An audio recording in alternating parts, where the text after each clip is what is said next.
So here we are. We're finally getting to Newton, right? We're finally getting to time as we understand it.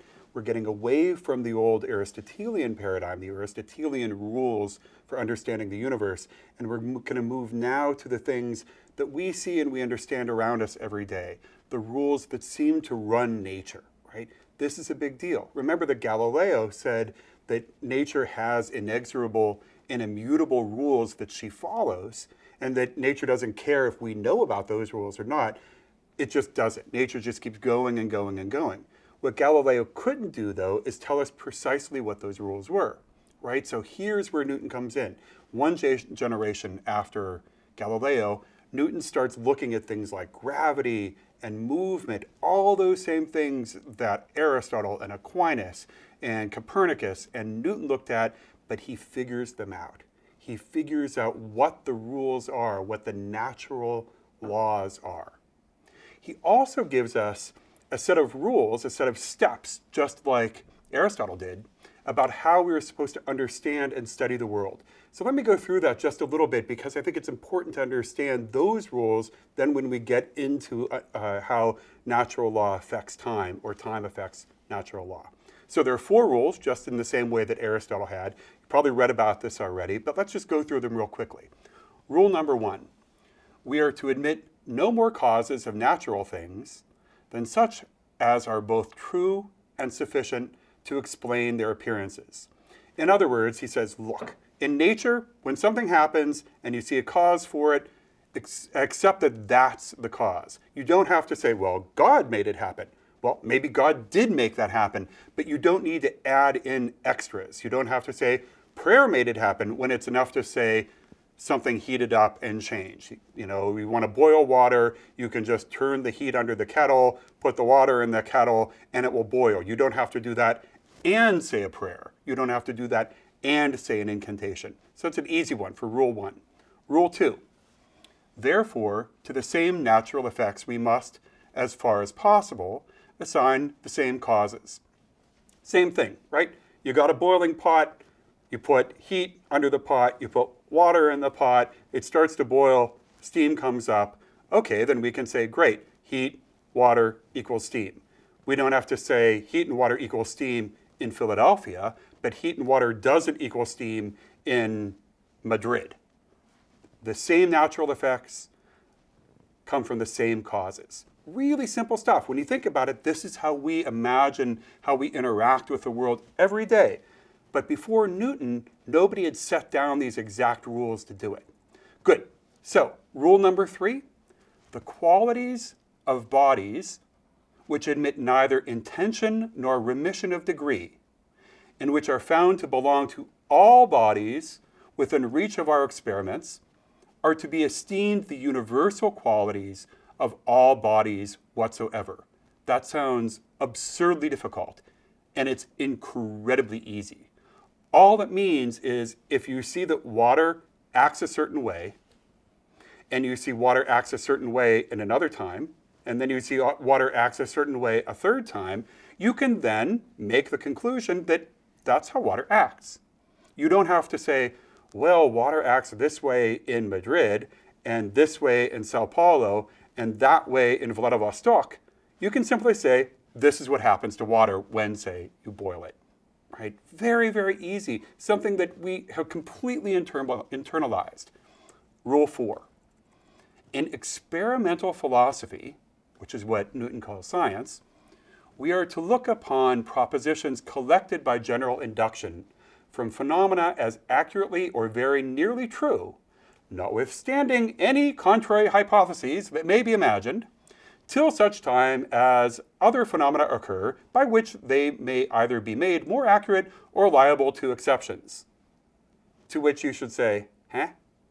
And which is what I said the first 18 times that I read it, until I figured out what Newton is really saying is, look, when you figure out something and you can explain something, a cause equals an effect, you can then conclude that that cause and will always have the same effect until you can show experimentally or mathematically that in fact that cause and effect don't really work, right? So once you understand that heat plus water equals steam, That's all you need to know until somebody else comes along and says, it's not really the heat that makes the water turn into steam. Which of course isn't true. It really is the heat that makes the water turn into steam. But he says, so far as we understand that heat plus water equals steam, you're good. You don't have to worry about it.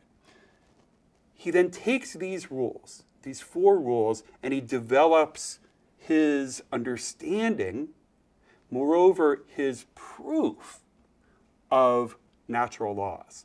So this is huge because he's saying, look, I can figure out, at least in terms of gravity and physics, how things actually work all the time, everywhere, right? To go back and use Galileo or even Plato's words, I can tell you, if I'm Newton, precisely how gravity will work today and 100 years ago and 100 years from now in Madrid or Moscow or Sao Paulo.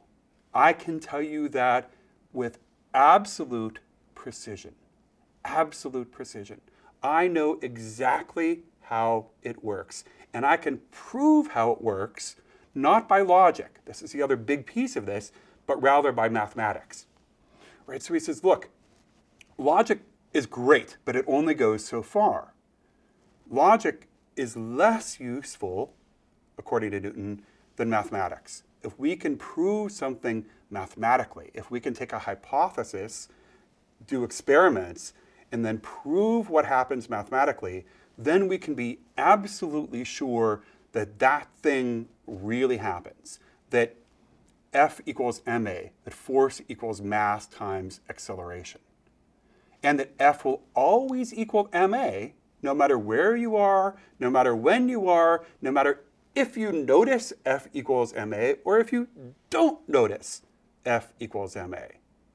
So that's the science that we do most of the time. That's the science that we do most of the time at University of the Sciences.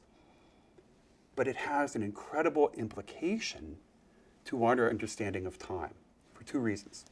First, let's take something like F equals ma, force equals mass times acceleration. In order for F always to equal ma, in order for us to be able to solve that equation every time, if you knew 2 of those variables, you could always solve for the 3rd variable. That only works, it only works if time works in a linear manner and if time is an absolute value. Right? If we understand A, acceleration, the acceleration is related to time, right? How much you're moving through, how much you're speeding up in time. But that only makes sense if 1 second in Philadelphia equals 1 second in Shanghai equals 1 second in medieval Paris equals 1 second next week in Moscow, right? 1 second must always equal 1 second. So I tell this to my students all the time, right? It feels like your time class is lasting forever, but it's not. It's really lasting 50 minutes or 75 minutes. And every day it lasts the same 50 or 75 minutes. You just feel like it's lasting longer. But really, time is an absolute value running from the past through the present into the future. So that's the first thing that we have to understand in how Newton changes our idea of time. He makes it an absolute as well as a linear value. And this is the magic. Once you can do that, once that happens, once you know F equals ma, then you can predict one value if you have the next 2. If you give an F and an M, I can give you the A. You give me an M and an A, I can give you the F. So in certain situations where we understand what's happening, when we understand the cause and effect relationship, Newton explains to us that we can actually predict the future. We can't do it always. We can't do it in every situation. But in some situations, we can actually predict the future. Moreover, we can control the future. There's a way in which this is simply engineering. Science explains to us F equals ma, Engineering makes it happen. Science finds a new natural law. Engineering makes it happen. Medicine makes it happen. Pharmacy makes it happen. All of these ideas are wrapped up together because if we can figure out the law, we can predict. If we can predict, we can control. So for Newton, he was looking at gravity, he was looking at motion. But that idea of finding natural laws will become sort of the holy grail for scientists. Can we find a natural law to understand pain relief? Can we understand education? Can we understand growth? Can we understand even things like race or intelligence? In the years after Newton, as we'll see in the next little while, the idea is that we need to find the natural law that will let us predict and control everything we possibly can. Cool, huh?